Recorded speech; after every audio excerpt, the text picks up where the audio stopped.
So bila saya ke KL, itulah masanya saya dapat kerja bank tadi tu, yang saya cakap tu. Saya kerja bank. Dapat kerja bank. Dapat kerja bank. Kononnya pergi KL macam orang merempat. Saya tidur kaki 5 tau. Seminggu saya tidur kaki 5 dengan tak ada hala tuju. Tak pergi cari saudara mara pun dekat KL tu. Tapi tu Homeless lah seminggu tu. Homeless, yes, homeless. Gelandangan lah tidur kat kaki 5 macam ni. Dekat Simpang 4 Bukit Bintang tu, yang selalu budak-budak main skateboard malam-malam tu, depan kedai muzik Yamaha tu. Saya tidur kat situ.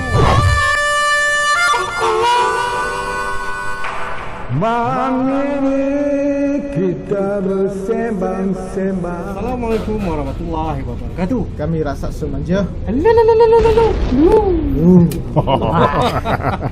Oh, raksasa manja. Masya Allah. Semanja mana bang pandangan abang pada kami? Nampak manja lah bila katakan raksasa tu, mungkin dari segi saiz kan. Tapi bila dia nampak manja lah. Situ abang menilai kami. Situ nampak manja dia. Okay, bang. Subhanallah. Tadi kita dapat membawa abang Zul Handy Black. Abang masih boleh kekalkan guna nama Zul Handy Black bang? Boleh. Syukur alhamdulillah dapat abang. Alhamdulillah. Ni pun Allah SWT punya kuasa lah kan, kasih jumpa kat kita. Merancang, berjanji dah banyak kali dah kita ni. Tapi Masya Allah, ini hari pula Allah SWT izinkan. Alhamdulillah lah. Hebat Allah. Yang dah tak ada rezeki dah. Allah. Lagi Alhamdulillah. satu terasa macam vibe ni tau. Siapa tu yang Kepala Dewa Ahmad Dhani. Ahmad Dhani, itu salah satu, saya kata apa ikon jugalah pada saya dalam industri muzik ni. Rujukan lah. Rujukan lah. Betul. Hebat. Ada Iras muka abang tau. Masya Allah. Dia macam combine Awi dengan Ya. Dani. Dawi. Kan Dafi. Zafi. Masya Allah. Baik punya. Manja. Okey bang. Tengah okey. sibuk apa bang sekarang? Kita pun dah tahu abang dah tak ada dekat mainstream. Ke ada yang kita tak tahu? So abang tengah sibuk apa? Kalau ikut sekarang ni, saya tak adalah dalam mainstream tu memang dah kurang lah. Kurang tu kalau ikutkan sebenarnya di awal-awal tu memang kalau ikut saya tak nak muncul pun lah dekat TV ke apa ke kan, dari segi lakonan, drama ataupun filem. Tapi jemputan-jemputan macam program-program yang memerlukan kita nak nyanyikan lagu-lagu dakwah tu ada. Jadi yang itu je lah saya terima kot. Saya masuk dalam itulah mainstream punya ni lah. Selebihnya sekarang ni rasanya saya banyak aktif dengan berbasking. Nyanyi masih lagi nyanyi. Tapi basking lah, kita basking maknanya bermula dah 7-8 tahun lepas lah. Dah lama dah dengan Assalam Baskers. Masih bang? Sampai sekarang aktif dengan diorang lah sekarang ni, dengan Assalam Baskers. Mengata-kata atas jemputan. Dan juga kita tak basking sebarang-sebarang, macam minta maaf cakap lah, macam yang ada baskers-baskers lain tu dia pot mana-mana dia basking terus kan. Tapi macam kita ni, kita atas jemputan. Atas jemputan. So selalunya itu je lah, aktif dalam berbasking macam tu.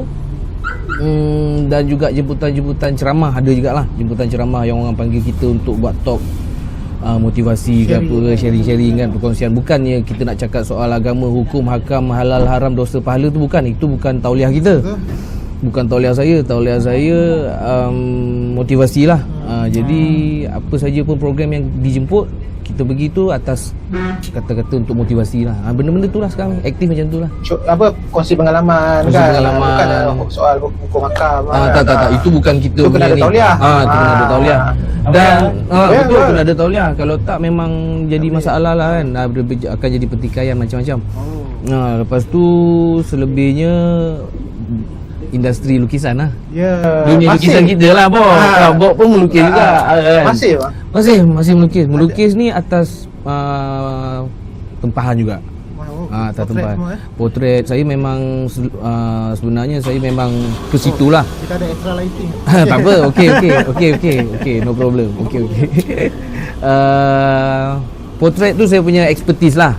Saya punya fokus lah. Tapi sebenarnya macam-macam. Kadang-kadang ada orang minta saya lukis dekat jaket, dekat topi, dekat helmet, dekat kasut. Kita buat semua sebab orang melukis ni Asalkan dekat pokok pun kalau kau suruh aku lukis pun aku lukis juga. Ada benda yang boleh digunakan untuk lukis. Asal ada medium dia melukis. Kadang-kadang dekat pasir pun yang tak ada pen pun kita pakai jari pun kita melukis juga kan. Jadi macam itulah, atas apa pun, atas tempahan orang. Permintaan kita buat. Atas motor sendiri kan. Atas motor sendiri kan. Adalah saya lukis sikit kan. Betul lah dia bukan seni bukan. Dia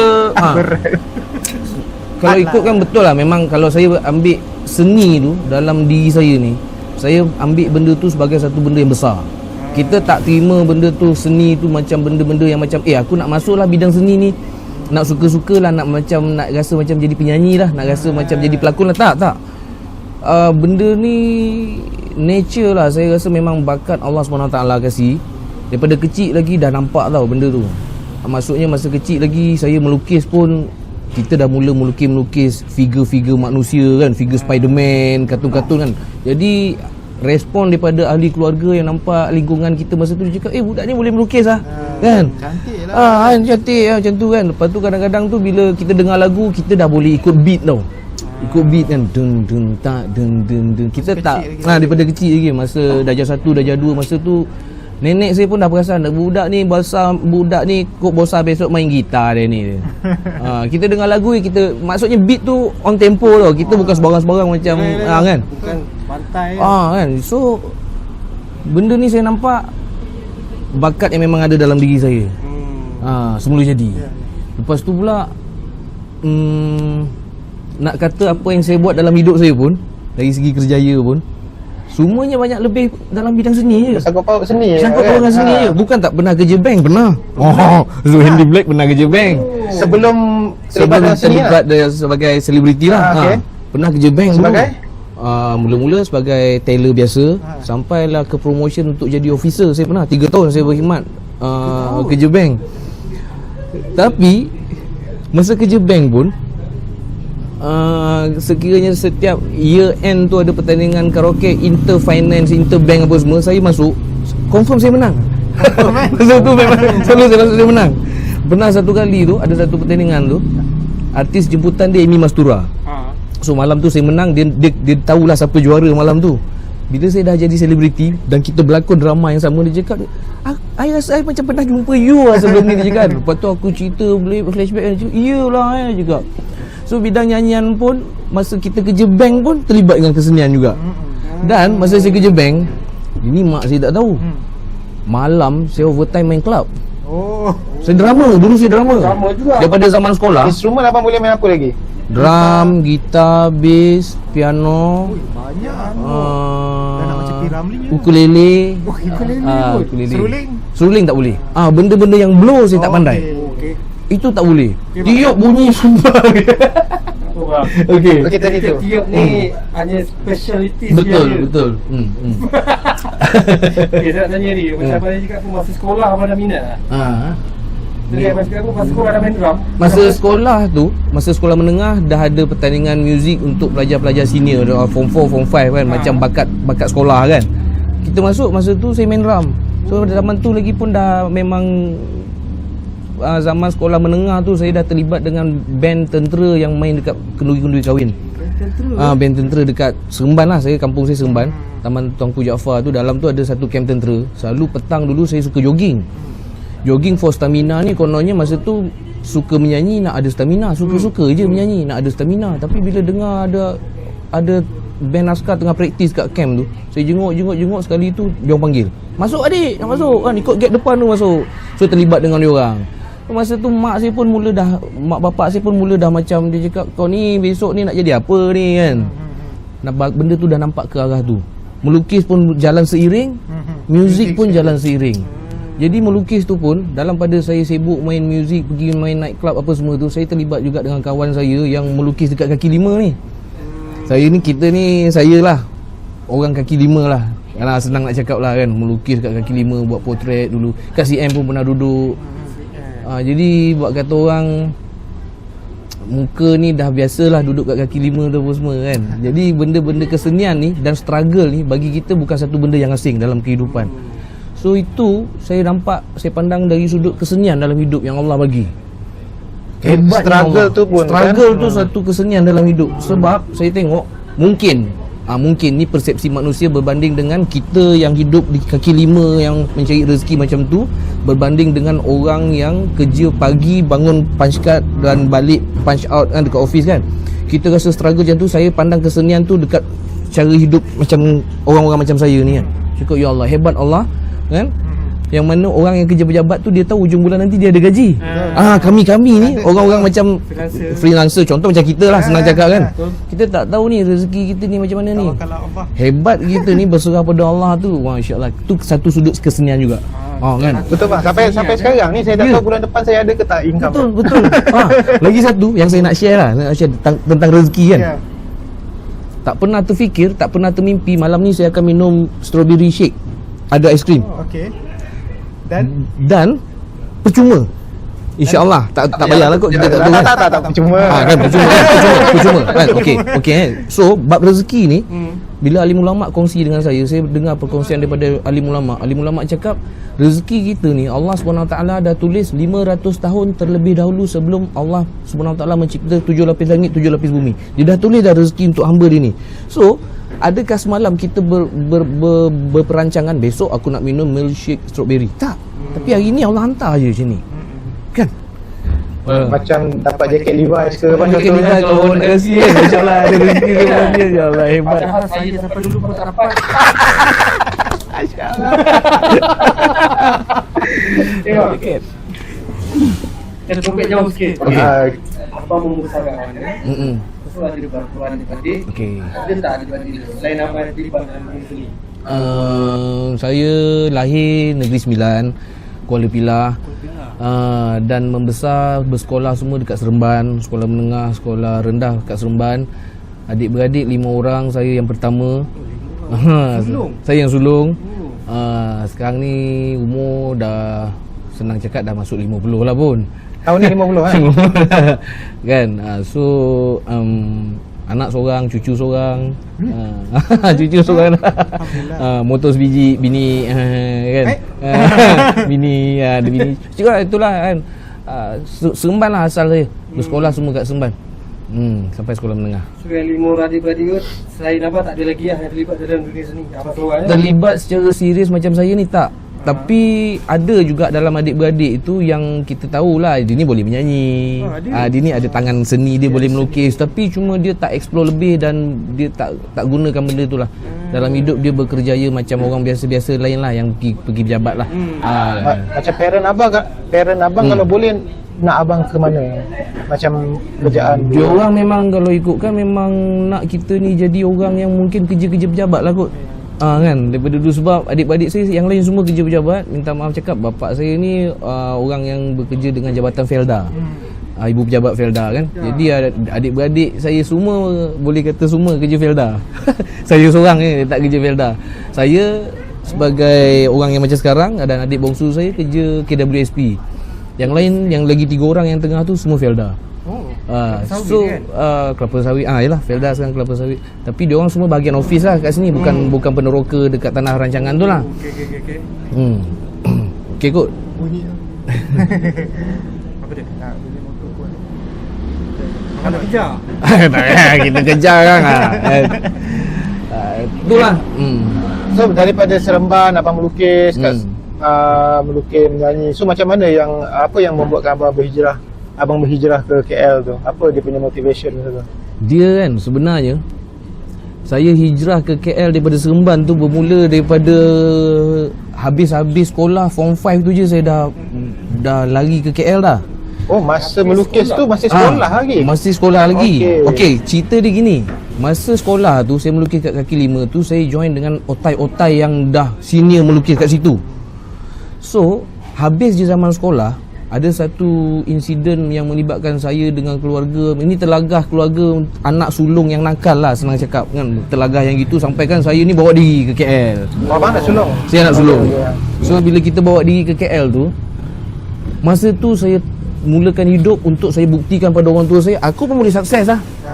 Kononnya kan. Sebab dia cakap engkau ni kat Seremban ni main muzik lah, pergi melukis lah, apa benda apa semua, nak jadi apa ni apa semua. Habis je zaman sekolah ada satu pertelagahan yang besar lah. Ini insiden biasa lah kan, dalam keluarga kan. Saya tak salahkan ayah saya, tu memang proses pelajaran dalam kehidupan kita kan, sebagai seorang anak yang kita kata apa kan, kita nak rebel macam-macam benda kan. Kan.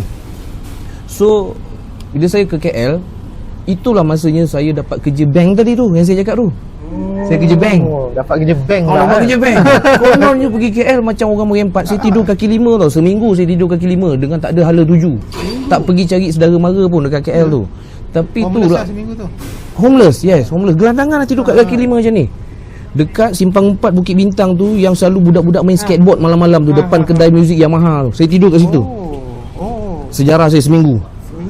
Tapi itulah dalam kehidupan saya ni, saya selalu relatekan dengan Allah SWT. Sebab bila saya kaji balik, semuanya atas kehebatan Allah. Seminggu saya tidur kaki 5 macam tu, ada seorang datang tegur saya, orang Seremban juga. Orang kampung juga. Lepas tu dia bawa saya duduk rumah kedai yang dia sewa, rumah atas blok-blok kedai yang kat Bukit Bintang tu. Dia cakap, "Man, duduk rumah abang," dia kata. Dia recommend saya kerja itu ini semua, tak jadi lah. Tak jadi. Tapi satu hari tu memang susunan Allah semuanya. Ada seorang member pula datang jumpa saya, akak kepada kawan saya kat sekolah dulu. Maknanya akak ni pun dulu sekolah saya juga, senior. Dia kenal saya, cakap, "Kau nak kerja bank tak?" Tu tengok kerja bank tu, United Merchant Finance. Saya kerja finance dekat PJSS. Ada bawa apa-apa sijil ke macam tak ada? Sijil sekolah semua bawa lah masa tu. Masa tu memang kita bawa lah. Betul dah dekat lah. Memang dekat semua.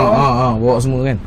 So masa tu lah kerja bank. Jadi dalam tempoh 3 tahun saya kerja bank tu, 2 tahun pertama saya tak balik kampung. Raya pun tak balik. Kononnya protes lah. Kononnya protes lah. Tapi dah kerja bank. Dah kerja bank. Tapi nak cerita ni, kononnya nak tunjukkan sukses dalam kehidupan tu. Kerja bank pun saya buat. Malam saya main night club, main drum. Adalah band saya main night club. Lot 10, Blues Cafe, The Sheep saya pernah main. Blues Cafe. Abang mesti tahu Beetle Nuts. Kan. Saya pernah main dulu. Kat situ. So malam buat kerja main muzik. Saya kumpul duit, saya beli Harley Sportster. Oh, masa tu dah beli dah. Masa tu Belum kerja jadi bank tu, selebriti belum lagi. jadi selebriti, saya dah beli Harley Sportster. Berapa harga masa tu? Masa tu 60-70? 70 lebih. 70 lebih. Saya beli dekat PJ, dekat Triple 2. Lama dah tu tahun. PJ Triple 2. Harley Davidson kat situ. 90-an. 93 ke 94 macam tu, saya tak ingat lah. Masa tu lah baru saya berani balik Seremban. Sebab nak tunjuk motor. Nak tunjuk motor lah konon. Aku sampai depan rumah, bapak aku cakap, "Ni motor siapa kau curi?" Tak impress kan? Maknanya reputasi kita tetap lagi bad reputation lah kan. Tapi memang benda tu saya anggap satu proses. Ini zaman dulu dengan zaman sekarang punya mak bapak lain tau. Dia treat anak-anak kan. Dia mentality dah tak. Kan. So itulah kisah dia kan. Lepas tu barulah dah habis kerja bank tu, masa saya sibuk main motor tu saya accident. Bila accident tu saya berhenti kerja bank, balik Seremban balik. Masa tu baru saya serius melukis dekat kaki 5. Dekat Seremban. Kat Seremban, kat terminal 1 Seremban. Dah kerja bank ni berhenti. Kerja bank berhenti sebabkan accident. Aha. Saya dah tak larat nak jalan. Masa tu saya pergi tongkat, pergi office semua pakai tongkat. So reputation kerja kita menurun. Bos kasih kita option. You nak berhenti sendiri ataupun you diberhentikan. Saya cakap saya berhenti sendiri. Kecederaan abang teruk tak? Kat sini lah bawah pelipat kaki kita ni ada jahitan lah. Ada jahitan. So masa tu tak boleh jalan, susah. Dia tak patah. Urat-urat dengan muscle kita kat dalam ni rosak tau. Okey. Putus yes. Langgar orang ke jatuh sendiri? Saya keluar simpang ada lori masuk. Lori tu masuk langgar saya bawa lori. So patah tak? Tapi itulah. Koyak. So bila dah tempang masa tu, saya melukis kat kaki 5 kat Seremban. Dan itulah permulaan dia pula untuk jadi selebriti ni. Itu dia ada kesinambungan dia selepas pada tu kan. Maksudnya nak sambung terus. Sambung terus kan. Sibuk-sibuk melukis tu. Makan tahun lama-lama kita dengan surrounding people semua kita dah kenal lah. Orang kat situ, peniaga-peniaga apa semua kat situ. Dan tempat saya melukis tu, Terminal 1 Seremban tu, di sebelah tu ada satu shopping komplek. Shopping komplek tu ada anjurkan pertandingan karaoke. Shopping komplek. Dia ada anjurkan pertandingan karaoke. Brother tu saya kenal yang jaga sound system tu. So bila kita pergi sana, bang selagu bang nyanyi. Kita nyanyi kat meja konsol tu je. Kita tak naik stage pun. Tapi yang orang lain bayar RM1, pilih lagu nyanyi atas stage suka-suka. So abang ni dalam pada waktu yang sama dia disaring tau. Siapa orang-orang yang orang awam ni boleh masuk pertandingan kan. Lala dia cakap, "Zul kau boleh nyanyi lah." Dia cakap, "Kau masuklah pertandingan ni." Dia cakap, Tak nak lah, Dan bukan nak masuk pertandingan bang, Dan suka-suka, kau boleh nyanyi, tak ada duit dah. Dia cakap macam tu kan, tak ada duit, tak payah duit. Dia cakap, kau kasih IC photostat kau isi borang ni, nanti semua abang settle. Tengok dia masukkan saya. So pertandingan karaoke tu berlangsung selama sebulan, 4 minggu lah. Lama ke? Sebulan 4 minggu. Berapa serta bang semua? Mula-mula tu memang dia ambil ramai menyanyi. Minggu pertama saringan, minggu kedua pun saringan, minggu ketiga semi final, minggu keempat final. So sampai ke final ni saya ingat saya 12 orang. Saya termasuk dalam 12 orang tu. Finalis. Nyanyi. Menang babe. Juara. Tapi masa tu abang tahu tak abang boleh nyanyi? Saya tahu saya boleh nyanyi. Tahulah. Cuma kita tak percaya yang aku ni boleh jadi juara. Aku boleh menang. Kalau ada pertandingan, dan saya ni jenis tak suka masuk bertanding-bertanding ni. Macam orang ambil saya masuk Gavaganza itu hari apa semua. Saya tak suka dipertandingkan lah. Bukan kata aku ni bagus. Sebab aku tahu ada orang lain bagus. So macam aku ni tak payah dipertandingkan pun tak apalah. Maksudnya gitu tau. Tapi maknanya dah dapat offer banyak kali dah tu. Gavaganza tu. Betul. Tu banyak kali itu. So kita balik pada cerita tadi. So masa sebelum diumumkan pemenang tu, artis jemputan untuk buat persembahan selingan masa tu Liza Hanim dengan Acid Dev Kepsi. Dua-dua ni masa tu first album dia orang, dan dia orang tengah promosi album. Dan saya menang masa tu. So bila saya menang, rupanya one of the judge pengadil masa tu Zul 2x2. Dia bekerja dengan syarikat rakaman Surya Record lah, SRC.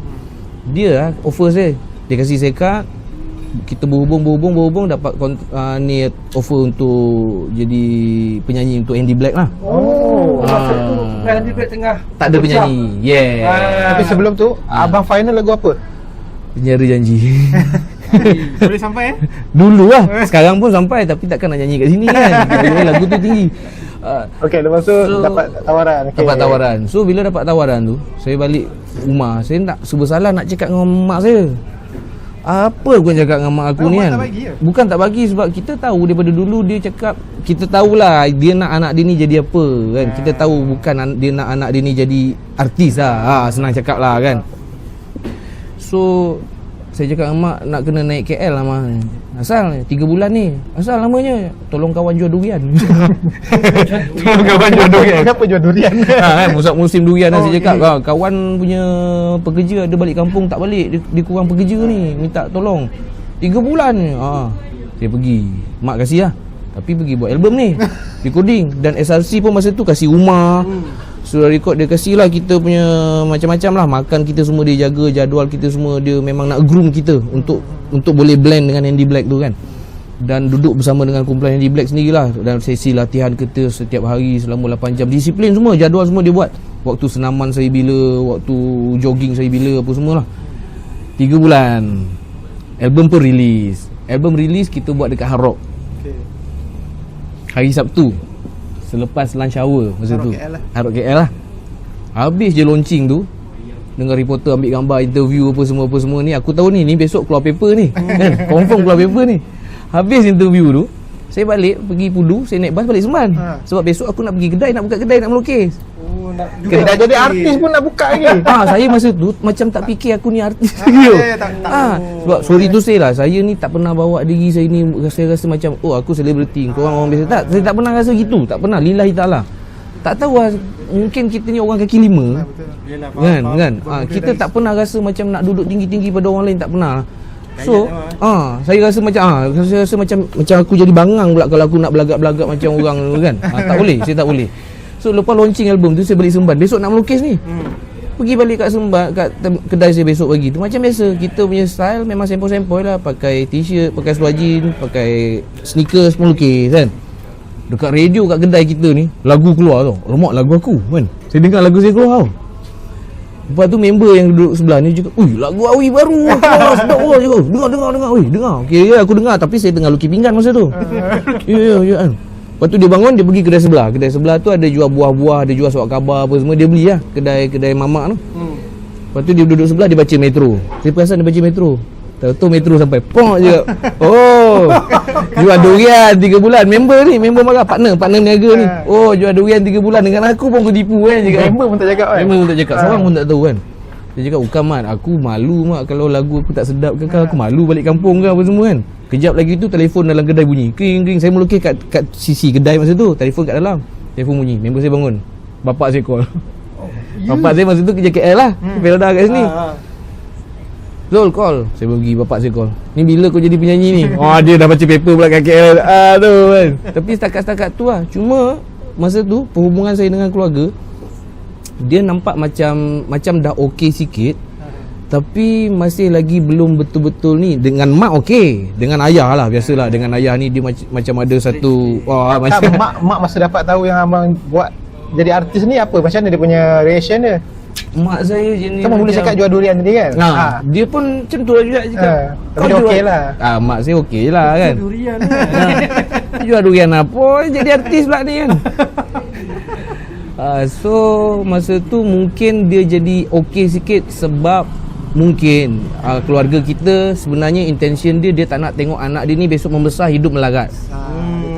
Jadi bila dia tengok anak dia ni dah menyanyi, okey, dah boleh beli kereta, dah apa, okey, dia dah okey sikit, dia tak bising sangat lah. So itulah dia puncanya boleh sampai ke KL dah jadi selebriti tu. Masa tu kira tahun 98 lah, 98, 99 yang tu. Meletup betul lagu tu kan? Alhamdulillah, Alhamdulillah. Alhamdulillah. Cantik perjalanan rezeki kan. Mula abang apa? Kena paksa masuk pertandingan apa menyanyi, karaoke. Lepas tu dia punya siapa yang Zuan Terbaik tu panggil pula untuk Andy Black. Kebetulan Andy Black pula tengah memang pecah, tengah tak ada penyanyi pecah. Terus meletup pula lagu tu. Alhamdulillah, betul tu pasal saya cakap dalam hidup saya ni banyak saya relatekan dengan hebatnya Allah punya susunan lah. Dia cakap sebab apa, tak pernah saya termimpi, tak pernah bercita-cita pun nak jadi selebriti macam ni, nak jadi pelakon macam ni kan. Tak pernah. Dan masa tu pun masih lagi lost dalam hidup, masa nak cari arah hidup tu. Cuma aku tahu aku nak layan diri aku ni dengan apa yang aku minat. Kita minat melukis, kita minat menyanyi kan. Kita buat tu je lah. Mak bapak suruh, kau pergi interview ni, kau pergi interview ni, interview. Pergi pun macam tak pergi kan. Pergi serong, tak pergi interview kan. Kan.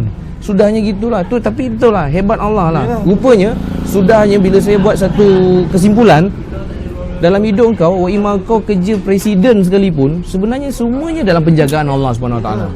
Semuanya kan. Walaupun dia kata negara aku ni atas pemerintahan aku sebab aku pandai menjaga ni. Kau pandai jaga, otak kau siapa bagi? Allah juga bagi sebenarnya kan. Sudahnya gitu je. Tangan kita ni boleh melukis, orang cakap macam-macam ni, Allah yang bagi sebenarnya. Semua orang ada tangan tapi tak semua boleh melukis. Hebat lah, Allah hebat. Saya dapat banyak kat situ lah. Dari sudut-sudut kat situ pula saya dapat banyak. La haula wala quwata illa billah. Ya Allah, benar lah. Tak ada daya kita kan. Semua atas ketentuan keizinan dia juga. Betul. Okey, abang dalam Handy Black tu berapa lama ya? Berapa tahun? Handy Black saya start betul-betul masuk 98, album keluar 99. Lepas tu 99 satu album, 2001 second album, 2003 second album. Maknanya 3 album. Tapi 3 album ni dalam tempoh 5 tahun, kira 5-6 tahun lah aktif dengan diorang dalam recording dan juga pergi show-show semua. Cumanya masih lagi berhubung dengan diorang sampai sekarang. Kita orang close. Cumanya tak nampak dalam dunia mainstream ni sebab demand tak ada. So kita nak buat comeback pun untuk apa sebenarnya? Bukanlah kita nak cakap apa sebab kalau orang tak sudi buat apa kita nak tegeh-geh macam tu lah kan. Sebab yang kita nampak, yang kita kaji sendiri pun, kita duduk bincang-bincang satu grup, kita cakap demand yang masih ada lagi dalam industri rock kat Malaysia ni, Wings, Search, May, Lavender, insyaAllah kan. So kalau kita ni yang kalau betul-betul nak berani-berani nak buat show, kau ingat orang datang ke? Aku tak confident orang datang. Kita tak confident, demand tu tak cukup kuat macam dulu kan. Jodoh dengan Handy Black tu kenapa tak panjang? Abang keluar ke atau memang macam mana? Masa tu ada satu zaman tu, album ketiga tu kita punya album tak berapa dapat sambutan sangat. Tapi lagu Seri tu masih kuat lagi. Walaupun lagu walaupun album kedua keluar, album ketiga keluar, lagu Seri tu masih lagi dominan kan. So permintaan orang panggil saya show masa tu banyak seorang-seorang pula. Ini masalah dekat Malaysia. Dan Handy Black ni yang saya sayang dia orang sebab dia orang faham sangat situasi ni, buatkan kita orang tak pernah masam muka pun pasal benda ni. Dia orang okey sebab dia orang faham sangat. Dia orang pun tahu kenapa aku nak tergege pergi bawa gitar aku nak main sedangkan dia nak bayar kau seorang je penyanyi. Dia tak ada bajet untuk satu band kan. So dia kata tak apa Zul, kau carry je nama Handy Black tu. Tu yang sampai sekarang saya bawa je, Zul Handy Black tu. Oh, sebab tu ya saya tengok kadang-kadang macam bila dah pecah tak boleh guna pakai nama tu. Tapi abang masih tak Handy memang Black masih lagi lah. Isa pun masih lagi pakai Handy Black, penyanyi dulu kan. So kita nak bergerak ke mana pun nak pakai nama Handy Black tu bawa. Amy drama ekspedisi tu pun Amy Handy Black juga. Kalau ikut kan Memang tak ada isu lah dengan tak ada isu. But EYE yang main bass tu pun Bud Handy Black tu. Sebenarnya macam contoh masalah-masalah macam banyak penganjur nak panggil itu sebenarnya daripada masalah punca dari siapa sebenarnya? Industri. Masalah di industri sendiri yang merosakkan industri ni. Aku cakap kau sebab ni YouTube kita boleh cakap straight forward je lah kan. Kita lantak je lah kan. Sebab apa? Industri Malaysia ni tak sama macam industri Indonesia lah saya tengok. Sebab kita pun dengan artis-artis Indonesia pun kita ada berkawan, kita kenal apa semua kan. Diorang cerita sikit-sikit scene dekat sana apa semua kan. Dekat sana korang jangan nak main-main ke artis ni, artis boleh saman korang. Kat sini kita dengan minta maaf cakap dengan industri, kita ni macam hamba. Okey. Nyanyi mana nyanyi? Okey, nyanyi sini. Seorang kena datang seorang. Okey, seorang. Tak boleh datang satu grup, tak boleh. Okey, seorang. Dia orang no. Kita satu grup. Kalau tak aku bisa saman kamu. Kan? Kenapa? Kenapa? Kami satu grup enggak tahu tiba-tiba, penyanyi kami menyanyi di sana. Kami bisa saman kamu. Kita tak berani sebab mungkin kita pun tak tahu tentang undang-undang ke, kita tak tahulah kan. Dan industri sendiri pun sebenarnya industri sendiri yang mold budaya tu begitu. Kalau industri tak mold budaya tu begitu, dia kalau dia tahu tu grup, dia panggil 5 orang turun. Kalau grup tu 4 orang turun. You have to pay. Kalau kau tak ada duit, kau jangan panggil grup tu, habis cerita. Kenapa perlu penyanyi saja sebagai wakil? Bukan sebab aku nak cakap ni kalau ikutkan memang menang kat aku lah, untung kat aku seorang kan, aku makan seorang. Tapi sebenarnya bila kita bercerita isu ni, sebenarnya industri tu sendirilah. Kalau industri tu tak budayakan benda tu tak jadi gitu. Kenapa Barat boleh je Scorpion turun 5 orang, Iron Maiden turun 6 orang kan. Dia jangka masa panjang lah akan datang industri juga yang collapse. Slow Betul tak ke mana lah kan. Kita collapse tu collapse ke bahagian kedua. Minum dulu lah, dah cair dah abang punya. InsyaAllah Abang Lolok lah yang cetuskan nama tu sebenarnya. Memang lirik tu sebenarnya untuk kekasih ke ataupun sebab kita kenal lah arwah Lolok kan biasa double meaning. Lirik double meaning. Lebih pada ketuanan ke kan. Masa tu dia nak kasih saya faham untuk menyanyi lagu tu, memang dia suruh saya macam mengharap kepada seorang perempuan lah. Untuk kita faham lagu tu kan. Tapi dia ada cakap sebenarnya maksud lagu ni besar Zul, dia kata. Dia pernah cakap.